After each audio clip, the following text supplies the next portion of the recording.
शिवाईनगर, वर्तकनगर, महाराष्ट्र नगरमध्ये 20 वर्षांनी अचानक पाणीपट्टीची बिलं आणि त्यावर लाखो रुपयांच्या दंडाच्या नोटिसा म्हाडा प्रशासनाने सोसायट्यांना पाठवल्याने सर्वसामान्य रहिवाशांचा तोंडचं पाणी पळालं आहे।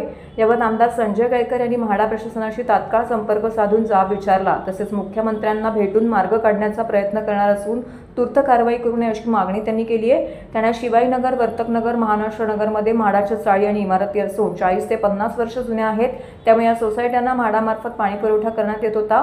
सुरुवातीला या सोसायट्यांना नियमितपणे पाण्याची बिलं येत होती, मात्र मागील 2 दशकांपासून त्यांना बिलं आणि नोटीसही प्रशासनाकडून पाठवण्यात आल्या नव्हत्या। आता त्याबद्दल 20 ते 22 वर्षांनी म्हाडाने अचानक या सोसायट्यांना पाणीपट्टी थकल्याच्या नोटिसा बजावून 15 दिवसात बिलाची रक्कम आणि त्यावरील दंड भरण्यास सांगितलं आहे। अन्यथा कारवाई करण्याचा इशारा या नोटिसांच्या माध्यमातून दिला आहे। मिळालेल्या माहितीनुसार शिवाईनगर भागात काही सोसायट्यांना 1 ते सव्वा लाखाची पाणीपट्टी आणि त्यावर 10 ते 15 लाखांचा दंड भरण्याच्या नोटिसा मिळाल्या आहेत। वर्तकनगर भागात काही सोसायट्यांना 2 ते 3 लाखांची पाणीपट्टी आणि त्यावर 10 ते 15 लाखांचा दंड भरण्याच्या नोटीस बजावण्यात आलेली आहे। अशी परिस्थिती महाराष्ट्र नगरमध्ये असल्याचं बोललं जात आहे।